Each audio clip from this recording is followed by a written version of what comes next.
Today I'm going to teach you how to set up a multiplayer game on Unity using the Kinematic Character Controller asset. We are going to be implementing server-authoritative movement as well as client-side prediction, and I'm also going to teach you how to set up animations.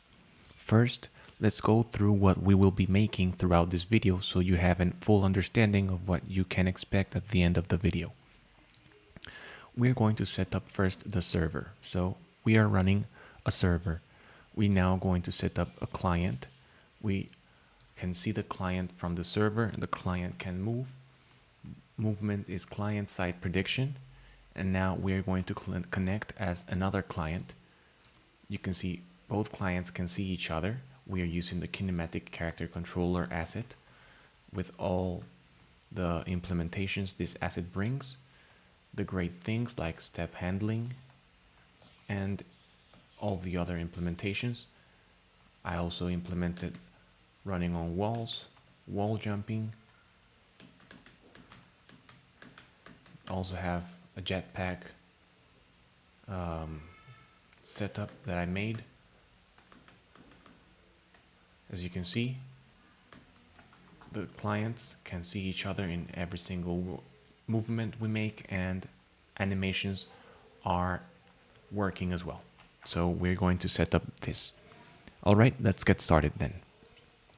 The first thing we're going to do is set up our Unity project as well as downloading the Kinematic Character Controller asset and also installing Netcode for GameObjects. Let's get started by opening Unity. Here we have the Unity Hub. I'm going to click on New Project. We're going to be using, for this case, Unity 6. It doesn't matter what version you are on, but as long as you're using Unity 6, it's fine. We're going to set up Universal 3D Core SRP, then give a project name. Make sure you have underscores instead of spaces when you give your project a name. Then a location for our game and the organization. Now we can create the project.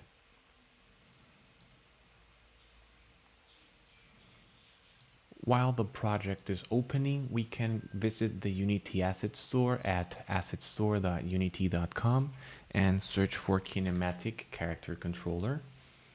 This is a free asset, the best standalone, the best controller you can get from the asset store, in my opinion.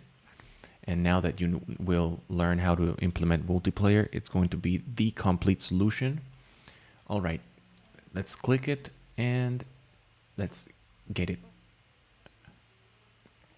All right, you just need to add it to your assets, and once you have it, you will be able to use it in Unity. All right, we add it, and now let's get started.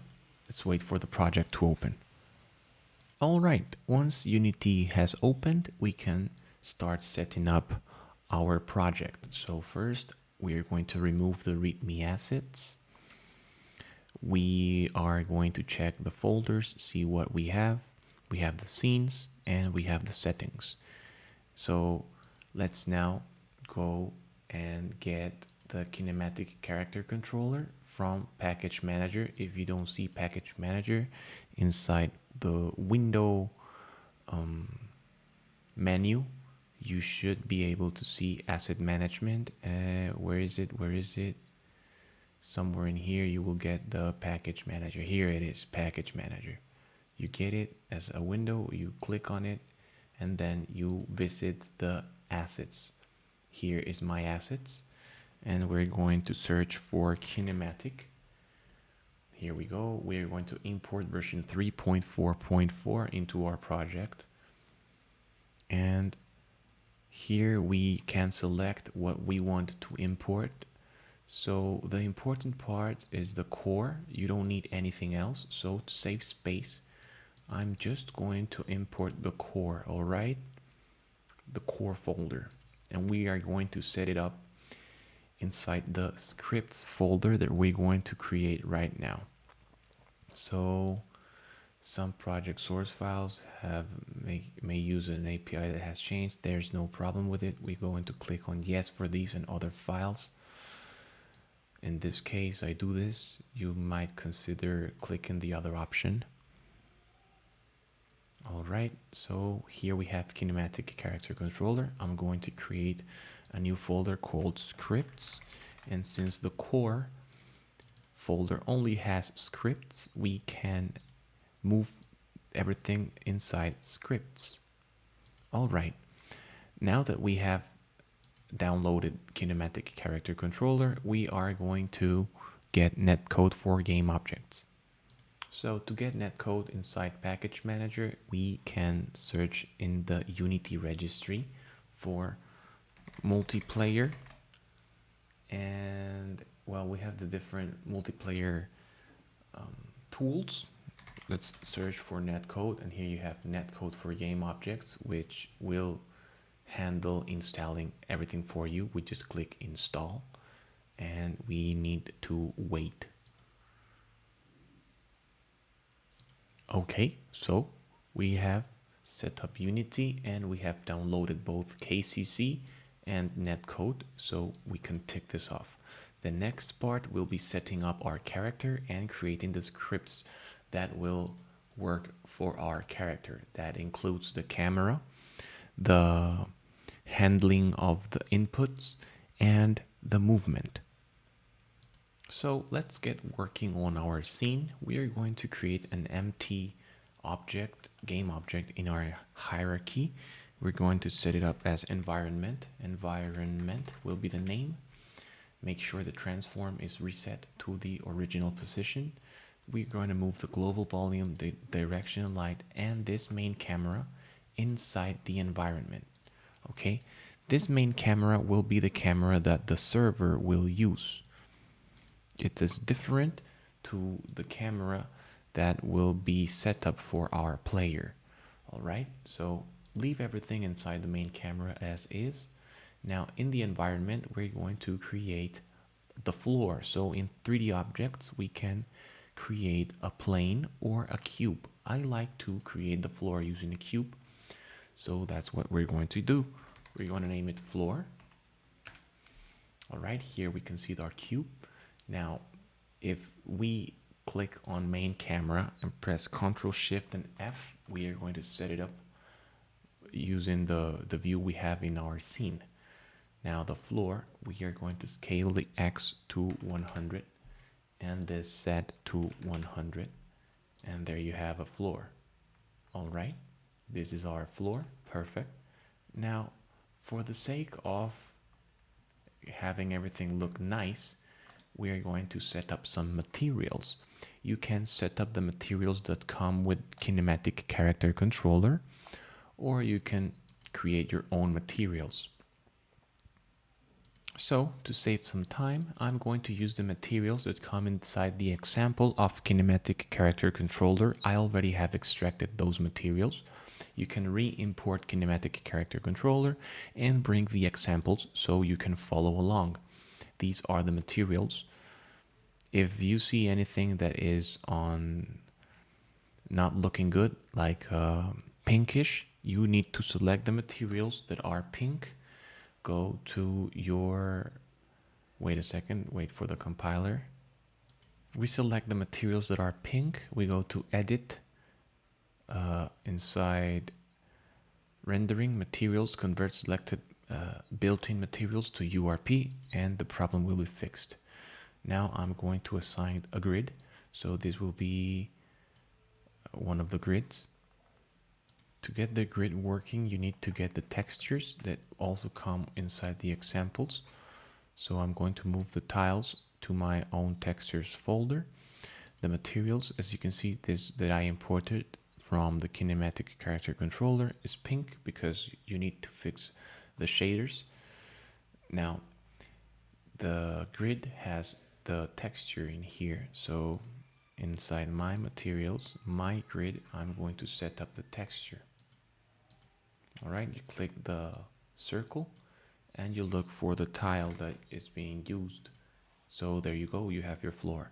Now we're going to set up some walls and the environment in general so we can interact with it.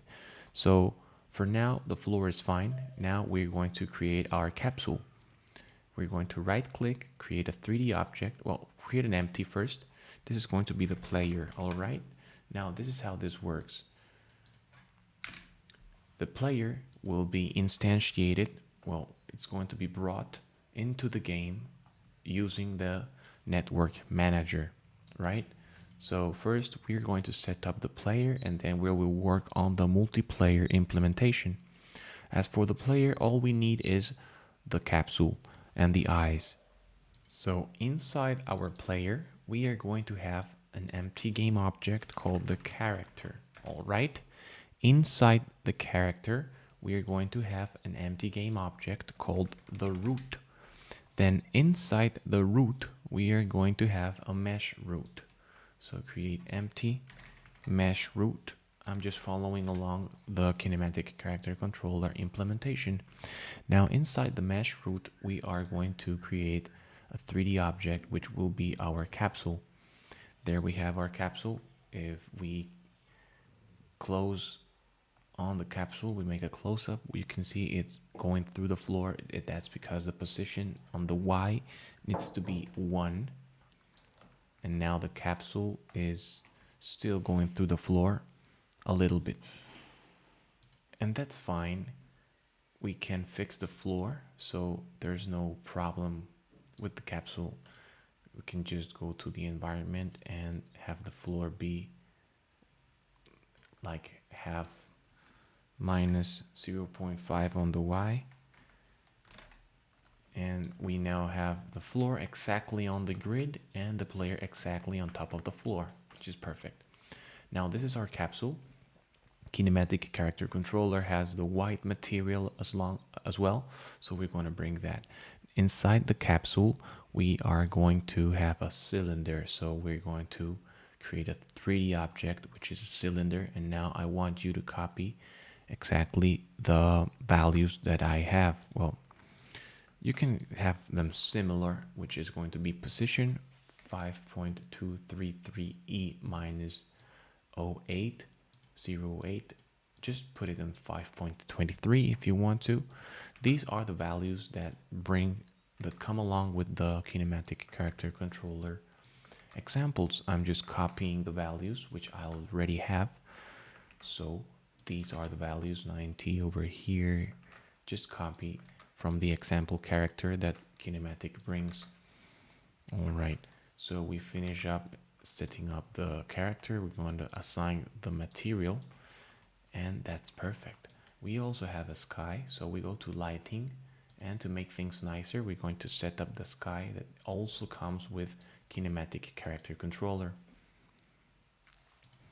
While we're at it, to have the scene look nicer, let's also change the values for the directional light, which come also with the example of Kinematic Character Controller. This will make the scene more vibrant and look overall nicer. All right, so we have the character, in this case the capsule. We have already set up the character itself. We now need to start working on the scripts. So we have to set up the character. We will now create the scripts. Okay, so inside the scripts folder, I'm going to create a new folder called character. Inside the character, we're going to create a script called input manager. All right, this will, well, be what in the Kinematic Character Controller would be the player manager or something like that. We're going to create a mono behavior script called input manager, and it's 2025, so we are using the new input system. Okay, I'm going to teach you how to do this. So create your input manager, and the input manager will be assigned to the player. All right, so we assign the input manager to the player game object. Right, then we are going to create the controller itself. So first we're going to start by adding to the character the kinematic character motor. I'm going to add as a component the motor. And then we are going to create another script in which I like to call the Locomotion controller. So Locomotion controller, this will handle the movement. Okay, once we have created the script, we will add the script as a component of the character game object. So we drag and drop, and here we have the Locomotion controller. Now let's open both the input manager and the Locomotion controller so we can start working on them.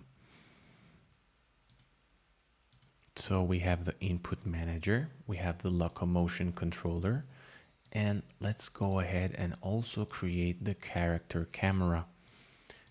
This will be the character camera. Let's open it as well. All right, we open the character camera. Perfect. We have the 3 scripts that will handle everything. Now let's start by setting up the character camera. Inside the player, we're going to create a new game object. So create empty, we will call it the camera. All right, let's place it above the character. Now for the camera, we are going to add a component which will be the camera. However, to create a camera, you can just right click and select camera. So it gets added already. Okay, so we have the camera. We are going to now move it a little bit up and behind the character so we can see the character. Like this would be fine. It doesn't really matter how you position the camera. It will be overridden by the script anyways. As for the audio listener, we're going to start by not having it. You can then add it as we work on audio, but for now, it's fine without it. Okay, so we have the camera with the default settings. We are now going to add the character camera script into the camera game object that we have just created. The character has a Locomotion controller and the player has the input manager. Right, perfect. Now the next thing will be handling input. So let's set up the input manager as well as the new input system. All right, when we create the project, we have this input system actions. So this can be also created as a new asset. When we right click, we click on create and we look for the inputs. Here we go, input actions. The input actions are a great way for mapping any input you want to multiple controllers. So you might have a gamepad, which we will also work on, and you don't need to really program a lot.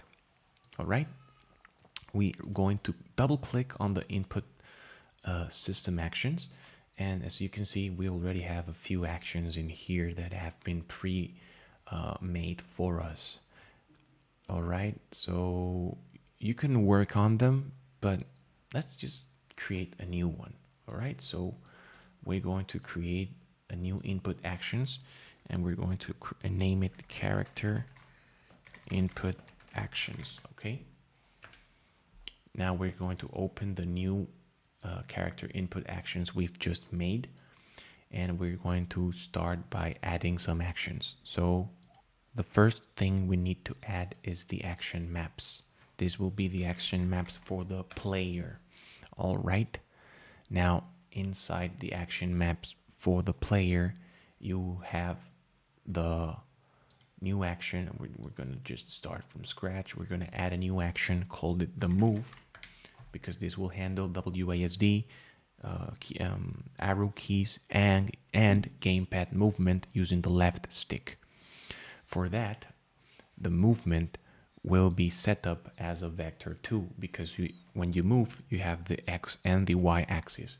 So we select action type as value and we select the control type as vector 2. Perfect.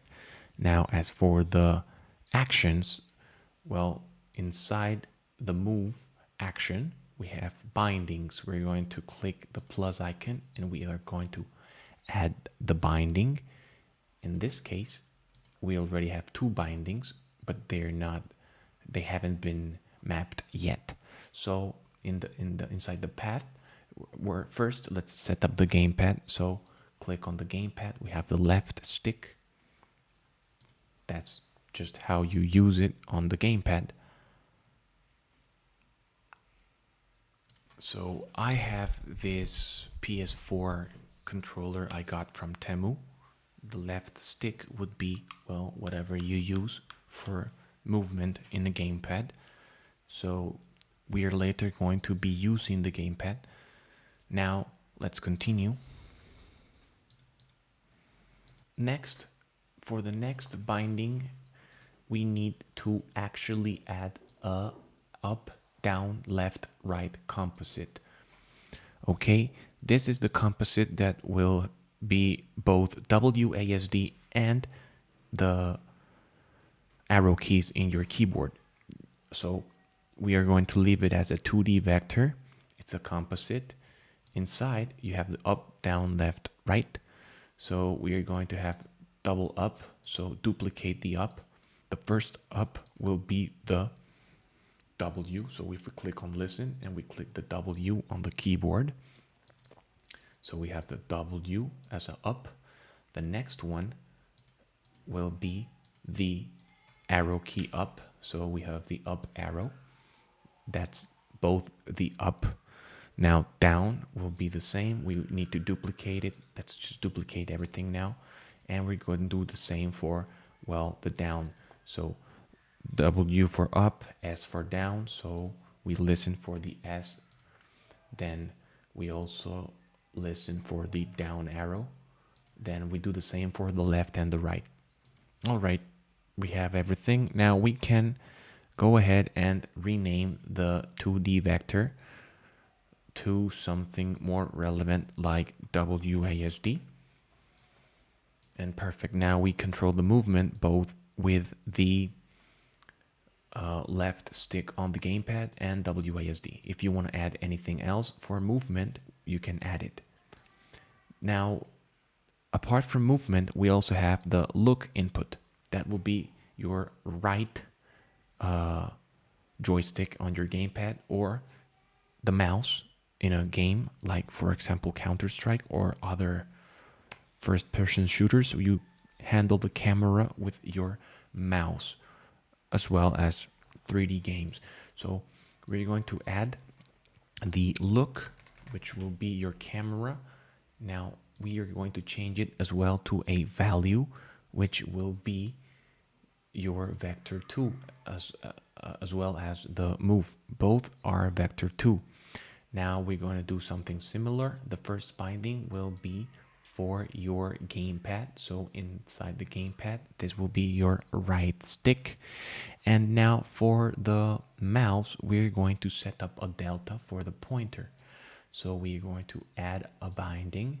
And in this case, the binding will be delta pointer. So path, the pointer has a delta. So we're going to use the delta. Okay. Perfect. Now, if you need anything else, you can add it. For now, it's fine. We have the mouse and the gamepad. Move and look. Then we are going to continue working on all the other inputs. For now, the input that we're going to work on will be the jump. So I can teach you how to jump. Okay, so we are going to handle the jump. This will be a button, and it's very simple. We just need to leave it as a button and work with two bindings. First, the gamepad. We can use the buttons on the gamepad. Where are the buttons? Well, here are the buttons. So north, south, we're going to use the button south for this example. And the path, we are going to also map the space on the keyboard. So space on the keyboard, and that's fine. That's the jump. Perfect. We're going to save the asset. Remember to save the asset. And if you want to, you can leave on autosave. Okay. So we can now close the input system, the actions, and go back to our player. Now inside our player, we need to add the player input. This is a component that comes with the input system. So we are going to add the player input. Okay, we add the player input, and now the actions, we need to select our character input actions that we have just created. This one, make sure it's our character input actions that we have just created. The default map will be player, like we have set it up in the action maps, which is the player default map. And the behavior, we're going to change it to invoke Unity events, and inside the events you can see the events for the player, and we have the move, look, and jump. All right, we leave it there. We now work on the input manager. The first thing that we need to handle is our camera. So using Unity Engine and also using Unity Engine.input system, we are going to reference our camera. We can delete everything inside this script. We will first leave it as a mono behavior, make sure everything works, and then we implement multiplayer. So as for the camera, we will need to reference the component called character camera, the one that we have just created. So serialize field private character camera, making reference to the script inside the camera. Okay, and we will give it a name like orbit camera. Perfect. Then we can also do the same for our character. So we're going to duplicate this, and instead of referencing the character camera script, we will reference the Locomotion controller, and this will be named character. Perfect. Now we have the character and the camera. We can save and start pointing our references. So let's assign the references. In this case, we need to wait for the compiling scripts.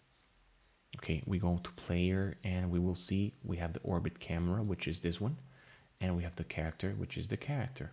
Perfect. Now that we have both orbit camera and character, let's just copy the code for the camera, which is as well inside the Kinematic Character Controller. We will import, if you don't have it already, the example camera. So all you need is the example character camera script. Deselect everything and just select the example character camera script. We import, and we wait for the import to complete. We copy the code, and that's it. All right, so let's go to our assets, and here we have the example character script. Open the example character camera. We're going to copy everything inside the public class. So we can just select this, go to the very end, and copy. Let's make sure everything is copied correctly. Perfect. So we now go inside our character camera, and we paste it.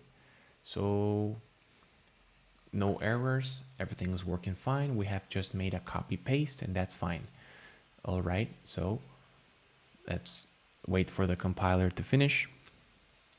Once the compiler has finished, we go to the inspector, and the camera now needs the reference to the actual camera, so we reference the actual camera.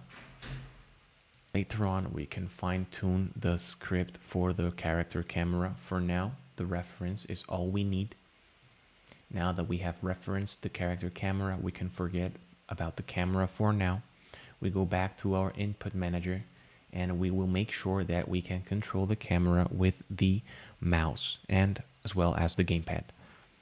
All right, we will start by assigning some private variables that we will use along this script, which will be private vector2, and the first vector2 will be the look input.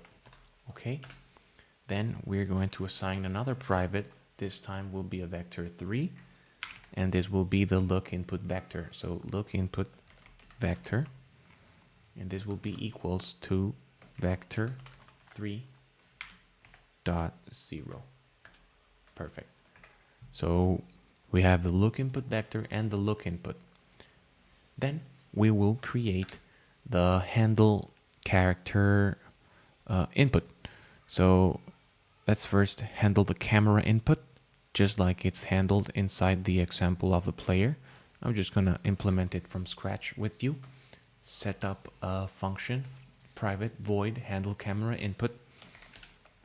Inside, we will first assign the mouse look axis up and right. So float mouse look axis up, and this will be equals to the m underscore look input dot y. Then we are going to assign the same but for the right, which will be the x. Up, right for positive x, and of course left would be negative x. So we have the mouse look axis up and right. Now as for the input vector, m look input vector will be equals to new vector 3 parenthesis, and inside we're going to do the mouse look axis right. That's for the x.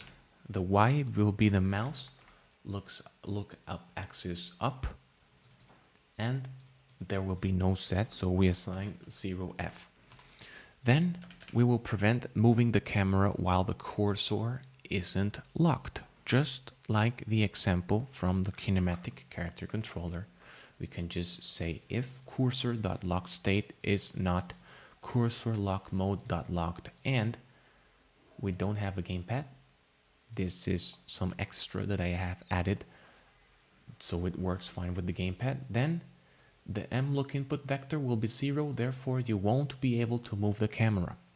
Okay, now we are going to handle the input for zooming the camera, and in this case I don't need to zoom, so the scroll input will be left as is. If you want to implement zooming the camera, you can just copy the example player from the Kinematic Character Controller. So now we apply the inputs to the camera. So the orbit camera, which will be the game object containing the character camera script, will have a method called update with input. You can check it inside the character camera. You have the update with input method. So we're going to call this method. We're going to pass delta time, the scroll input, and the look input vector. And that's it for the camera. So we can handle now the camera input inside the late update. We are going to define the late update above the handle camera input. So we're going to do late update, and it will automatically implement itself. And we're going to handle the camera input. And that's it. We handle the camera input. Okay, let's save. And now we actually need to pass the values. In order for us to pass the values, we are going to create a public void method. So public void, we're going to actually need to give some values to the m look input y and m look input x. So public void on look, it's an event that we're going to use, and we're going to use the input action dot callback context. We're going to give it the name as context, and all we need to do is assign the m look input that will be equals to context dot read value, and the value we are reading is the vector 2 value, the vector 2 value that we have set up inside the input actions. And we have said that those values will be written by the WASD or the gamepad. Now we can save the input manager, and this is it. This is all we need to handle the camera. Now we are going to actually hook up the input manager with the player input. So let's wait for the compiling to finish. All right, now inside the player input, we go to events and we go to the player. We have the move and the look. So we're going to click on the plus for the look, and we're going to drag and drop the input manager. From the input manager, we're going to select the input manager script and the onLook method that we have made public. We're going to save, and now let's test. We should be able to handle the camera? Well, actually we need to set up one more thing on the start method of the input manager. So we're going to set up the start monobehavior method, and here we need to tell the camera to actually follow a transform. So orbit camera dot set follow transform, another method inside the character camera script, and we're going to assign the camera follow point, which we need to create and assign. In this case it's a transform. So we have the character and the camera follow point. It's just a transform we assign. And we also want to ignore the colliders. So this is standard that comes along with the KCC. So orbit camera dot ignored colliders dot clear, and then we add a range for the character colliders so we don't have any collision with the character and our camera. Perfect. We can now save, and I think this is it. We have the set follow transform and we handle the input. Now we wait for the compiler, we add the transform for set follow transform, and we test. Great. So the character has a root. Okay, the character has a root. Inside the root of our character, we're going to add, along with the mesh root, we're going to add a 3D empty, create an empty game object, call it the camera follow point, and this is the point that the camera will follow our character. We can assign whatever value you want, where you want to snap your camera, and as for this test, we're going to assign a Y value of 1.5. We're going to save, and in the player we need to assign the camera follow point. Remember to do this. Then we're going to save and we click play. As we play, we are going to wait. All right. Perfect. We have some null references we need to fix. This is because we have to also implement the Locomotion controller for this to work, because Kinematic Character Motor needs the implementation. So let's implement the simple interface. All right, we're going to use mono behavior, and we need to implement Character Controller from Kinematic Character Controller. We're going to right click, and we are going to look for quick actions, implement interface. Now we're going to delete all these throw errors. We are going to delete them all. This one needs to return true. All right, the other ones don't need to return true, so we delete them. All right, perfect. Excellent. Now that we have the Locomotion controller implemented, we can continue. Okay, so in order to avoid that constant reloading of the domain, we're going to go to our project settings. So we go to the project settings, and where we have our player, not the player, but the editor. So project settings can be found inside the edit window, edit menu, project settings, and we go to the editor, and then we will need to, when entering play mode here, it says reload domain and scene. We do not reload domain or scene, okay? This is to make everything faster when we play and test. So see, it's a lot faster. We still have the object reference, and the problem is that we need to reference the kinematic character motor. I forgot about that.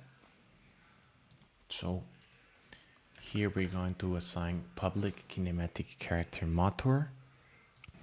And for now, we're just going to set up inside the start method, we are going to set up the motor.character controller equals this. This is for now.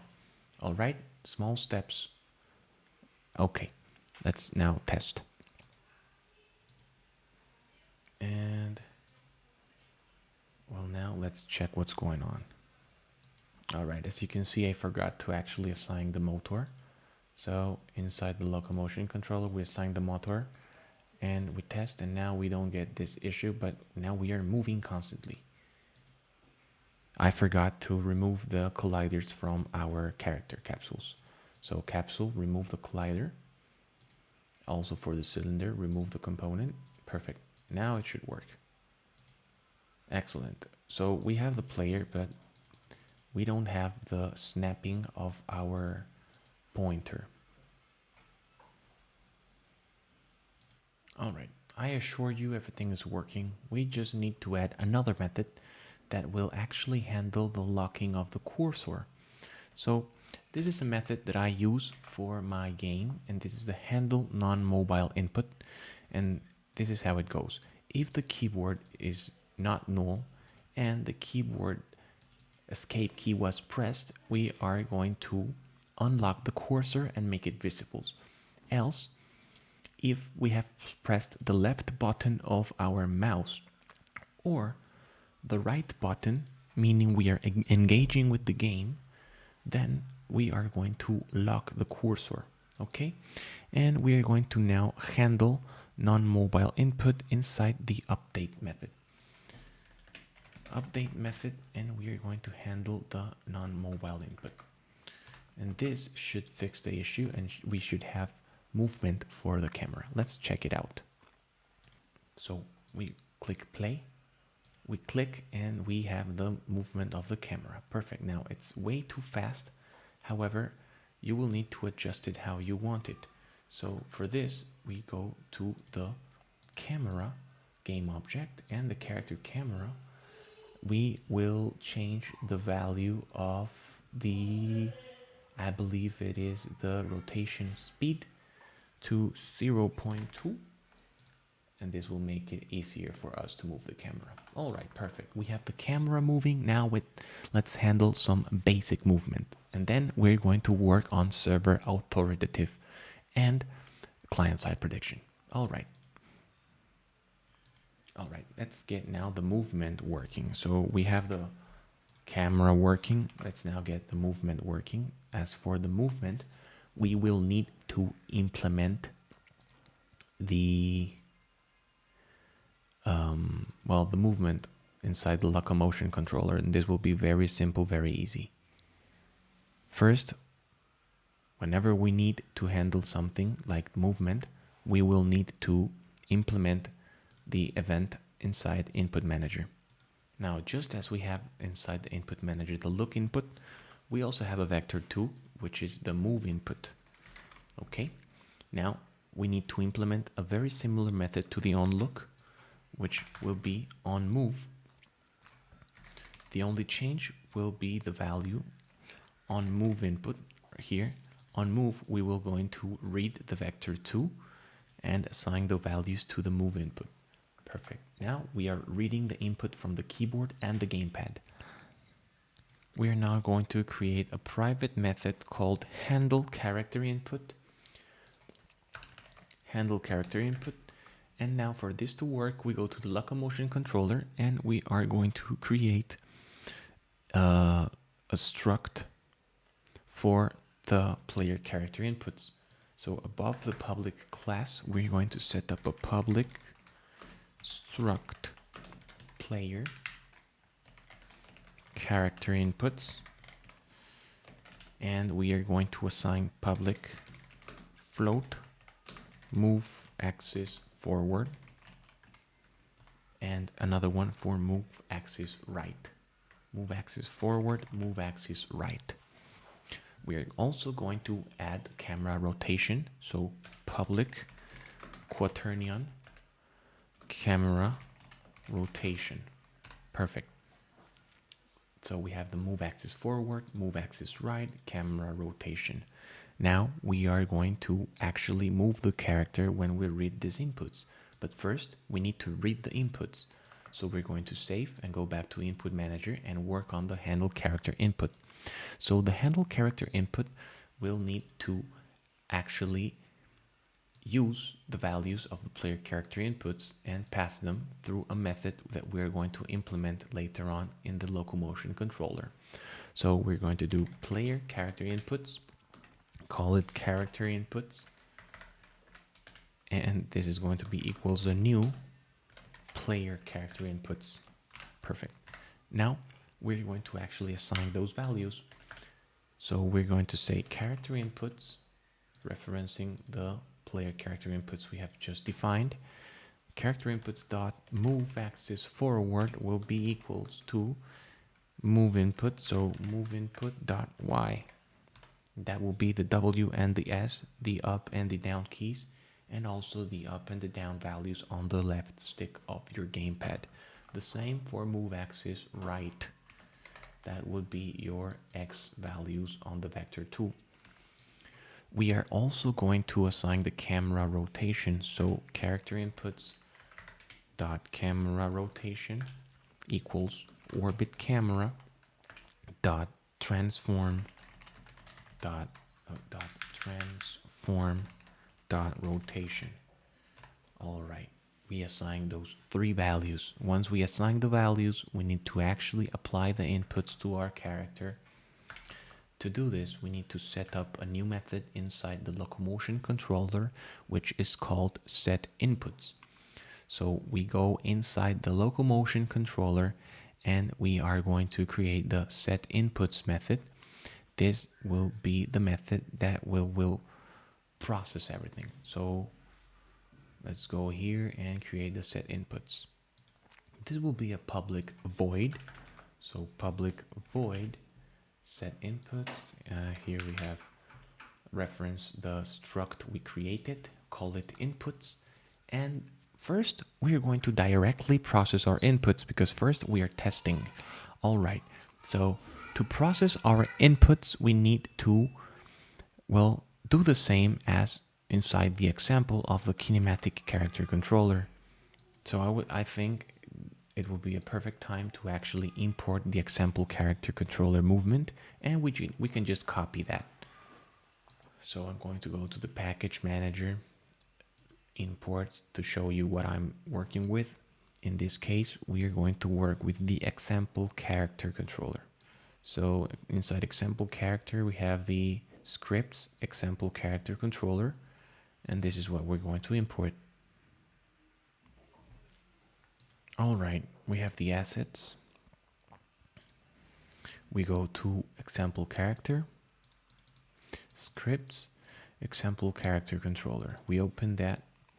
Then we need to copy some values. So the set inputs, we're going to copy the clamp input, the calculate camera direction, and that's it, and the camera planar rotation. So inside set inputs, we copy and paste. Then we are going to use the raw inputs that we are passing as the value. So we need to define M target forward axis and M target right axis. So after defining the motor, we're going to define the target forward axis and target right axis. All right, we just define a float like this, a float, target forward axis, target right axis, and we are going to use inputs dot move axis forward, move axis right, which are being set up in here in the input manager. So all we need to do in the input manager now is to actually make use of this method, which can be handled in the update or the late update. So for instance, inside late update, after handling the character input, or since we are working with actual input, we might want to use the update method. All right. Now that we have set up the forward axis and the right axis, we need to work on the movement.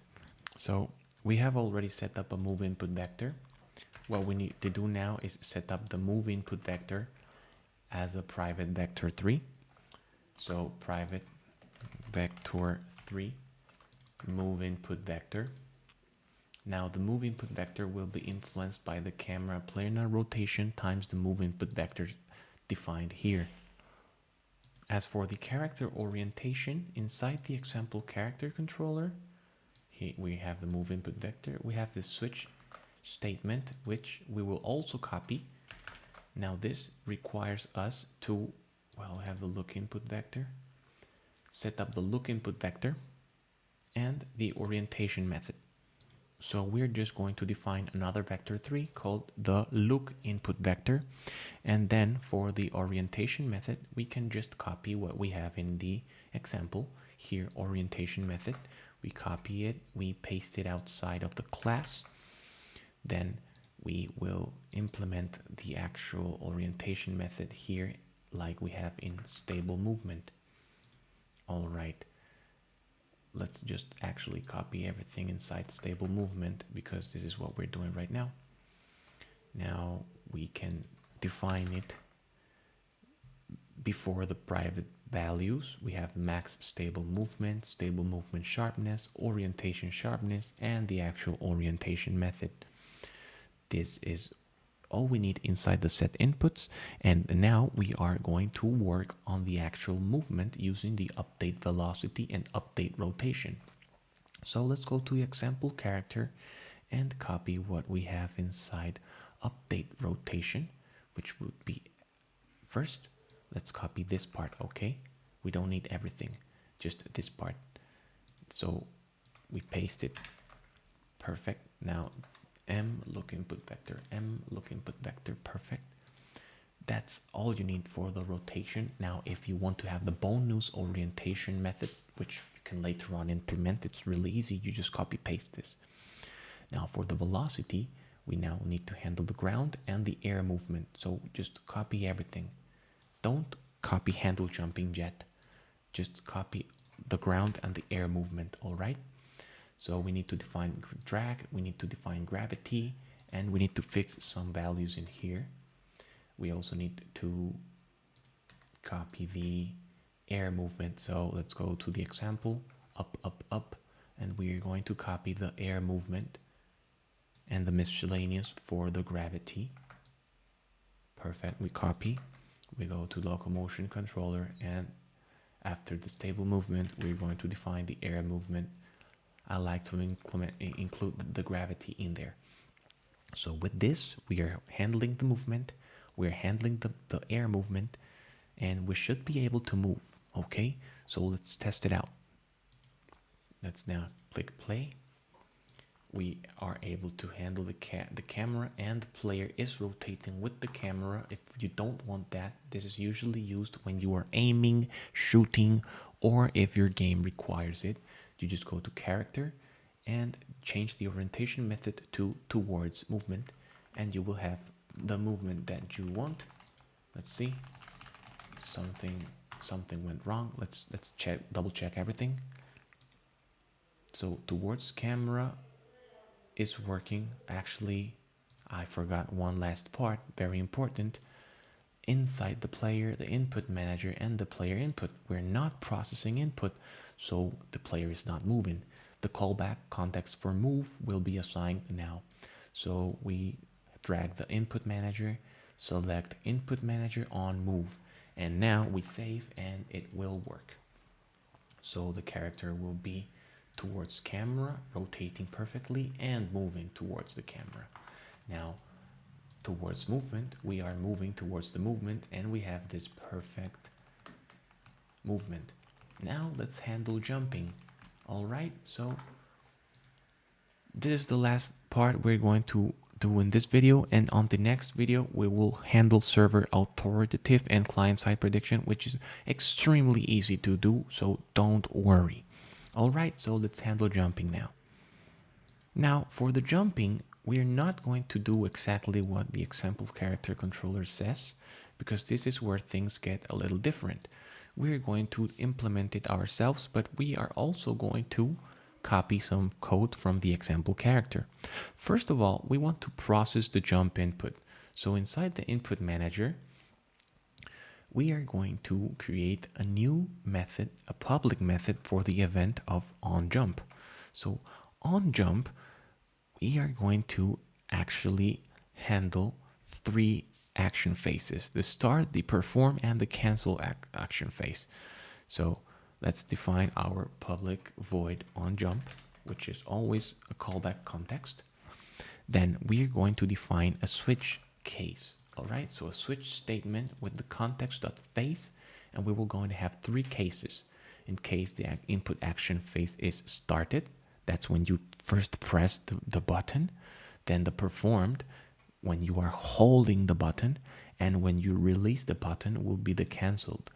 So we're going to define two booleans for jump down and jump held.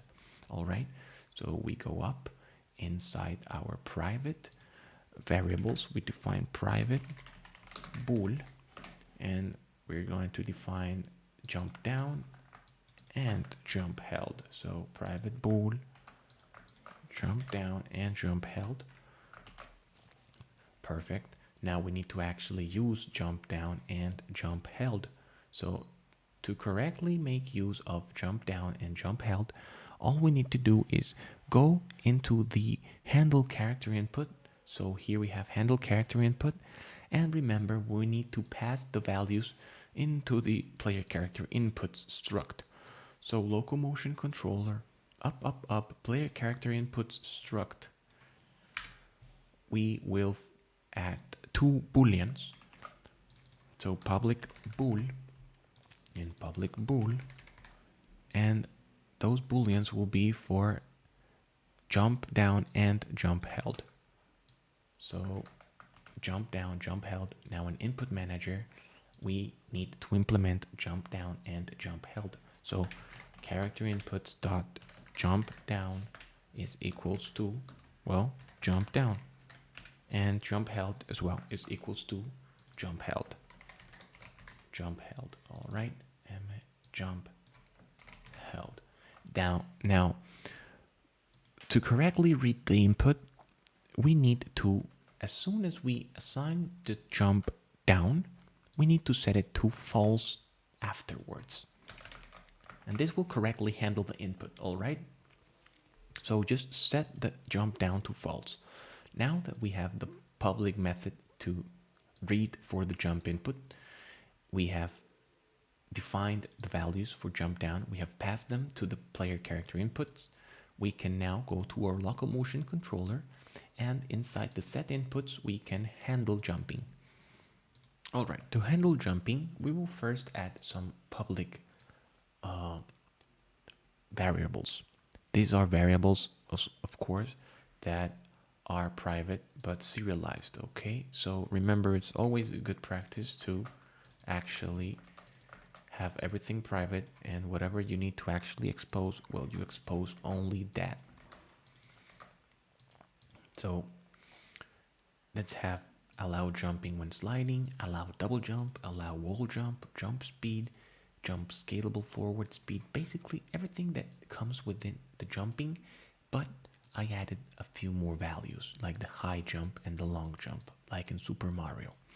Okay, so now that you have the jumping variables, we can add the private variables for jumping. All right, we will start by defining a public enum called the jump status.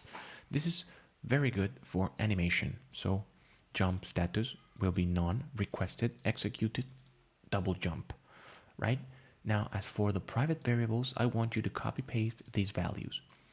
Latched jump type timer, the const float jump type duration, landing time, jump status, time since jump requested, last able to jump, can wall jump normal, has jumped, has double jumped, has wall jumped. This is everything you need for the jumping. All right, now let's handle the inputs for jumping. All right, let's handle the jump input. After the switch statement, we're going to have an if statement. If the inputs don't jump down, if we have pressed the input to jump down, we will first check if we can jump from the ground. So this will be a boolean. Can jump from ground will be equals to motor.grounding status dot is stable on ground, or parentheses, right? Parentheses, allow jump when sliding, and motor.grounding status dot found any ground. Okay, can jump from ground. Then double jump is available, will be another value. So we will say bool double jump is available. This will be equals to allow double jump, and we haven't double jumped yet. Same for the wall jump. So if the wall jump is available, we will say allow wall jump, and if we can wall jump, well, we allow the wall jump. Now, if we can jump from ground, we will process the input. If we can jump from ground, the jump status, remember the jump status we defined up here, the jump status will be requested. Jump status dot requested from the enum. All right. Then, as for the long and the high jump, we should be detecting the crouch input, but we're just testing right now, so don't worry about that. Later on, we can implement the high and the long jump, right?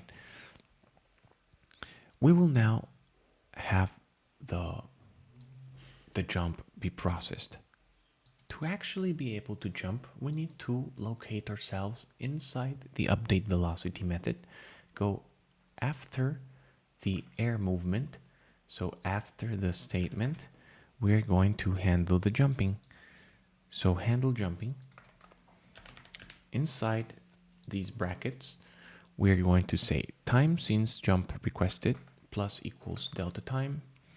Then if jump status is equals to requested, so if jump status is equals to jump status requested, open brackets, and then we process the normal jump. So we are going to say if allow jump, if allow wall jump and can wall jump, well, we're going to handle the wall jumping.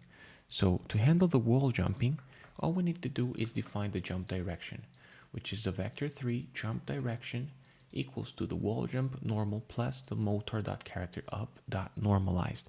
Then we are going to force on ground using motor.force on ground. We will handle the current velocity defined as current velocity plus equals the jump direction times the jump speed minus vector3 dot project current velocity and motor.character_up. Then we apply move input vector times the jump scalable forward speed. All right, then we're going to define the jump status as executed. Jump status will be executed, and then we are going to define the has jumped and has wall jumped booleans as true. Then this is if we allow the wall jump, but else if, and this is where it gets tricky with the statements, else if inside parentheses, right? Inside the parentheses, so in this case, this condition is going to be allow jump when sliding, question mark. This is a lambda expression, and we're going to say motor.grounding status dot found any ground. If this is true, this is used. Or motor.grounding status dot is stable on ground. Then we do an or, and we say time since last able to jump is minus or equal to jump post grounding grace time. In that case, then we do the same, but the jump direction now is not the wall jump normal, but only the character up, because when we jump, we go up, and we don't define the has wall jumped. We only define the has jumped. All right, much of this code is inside the update velocity jump. I have only modified some parts, right? So wall jump, normal jump, and we need to also allow the double jump. So else if motor.grounding status is stable on ground and we allow the double jump, then we are going to define the double jump, and we only modify the current velocity. All right. Then we need to reset the wall jump. So this is done after the request. So after the request, we need to reset the wall jump flag. All right, now inside after character update, we need to handle a few values So inside the after character update, we are going to define the following code. For now, we don't need the update jump type timer. Handle jumping will be handle jump timing and cancellation, time since jump requested plus equals delta time. The jump status will be set to none, and the allow jumping when sliding. When on ground, we reset the able to jump timer like this. Alright, so copy this code. Now we also need to handle on movement hit. This is because we are doing wall jumps, so we need to know when we have hit the wall. Alright, and we will do the following. On movement hit, it's the same as the example character controller for on movement hit. In this case, the example character controller is not handling wall jumps, but we are.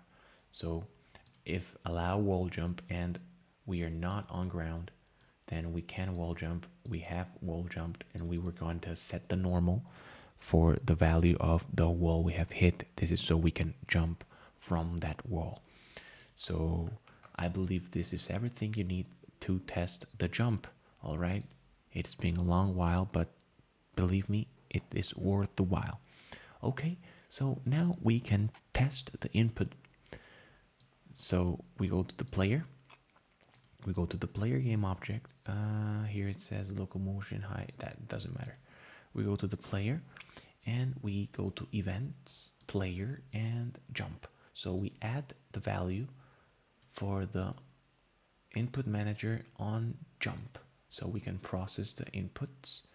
Then inside the character, we have the allow double jump, allow wall jump, allow jump when sliding.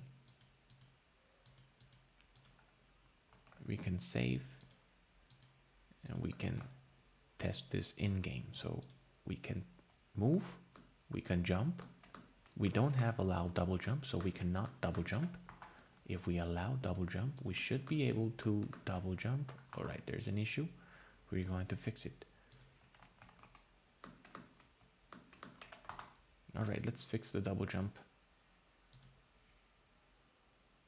All right, I forgot one part, and that's to reset some values. So in the post grounding update, so inside post grounding update, we are going to define on landed and on leave stable ground, just like the example character. Well, here we have the post grounding update. We can copy these values.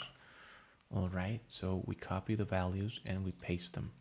We now need to implement the on landed and the on leave stable ground. So we implement on landed and we implement on leave stable ground.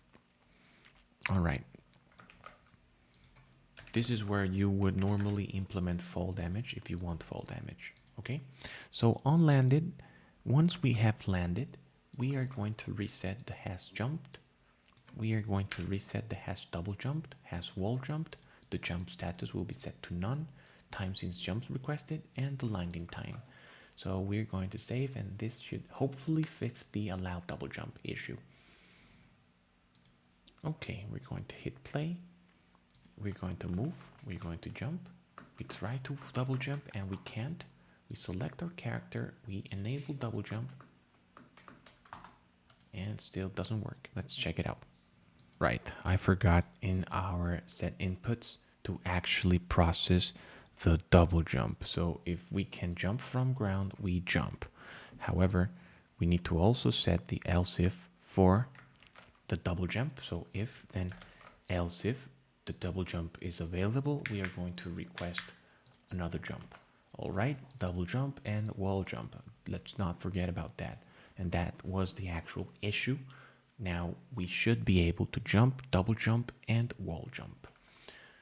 So let's now go to the environment and add a wall. So this will be a 3D object, a cube, which will be a wall. We are now going to move it up and scale it a little bit so we can test it. So we have a wall in here, we're going to jump. Perfect, we have a wall, we move it a little bit backwards to the left and downwards. Perfect, now we can test it. Great, let's save. We can save, we can clear the console. We can now play, go to the character and allow double jump. There we go. We should be able to double jump. Now we are going to turn off the double jump. We are going to try to double jump and we can't. Of course, you need to modify the values you have inside the Locomotion controller for the jumping, because as we jump, this scalable forward speed is way too much.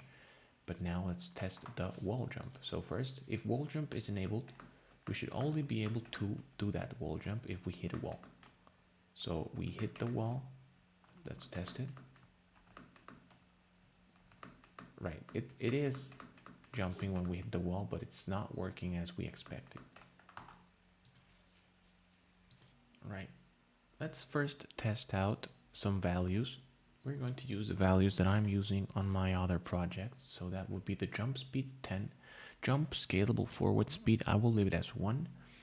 Then we're going to have 0, 0, and 1.5 and 1.5. Let's save. Let's press play. Now we jump much better. However, the wall jump, let's test it out. And it's working perfectly. So the issue was the jump scalable forward speed. Right, so the wall jump is working as expected. It's working pretty good. Okay, the final one would be allow jump when sliding.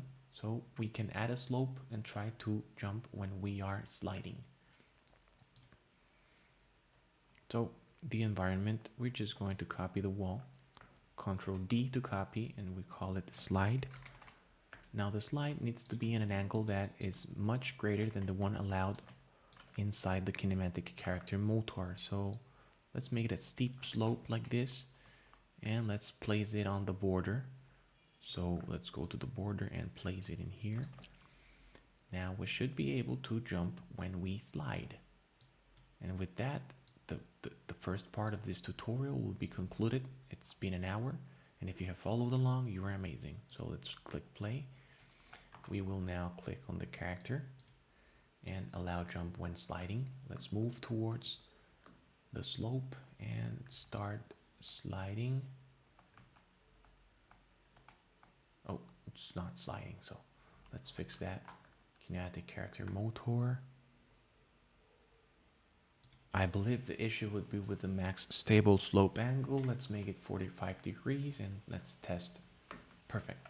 Now it works fine, exactly how we expect it to work. So now we can save and get started with the second part of this tutorial, which will be how to implement the server-side authoritative movement and the client-side prediction. So in the next part, we're going to start the multiplayer.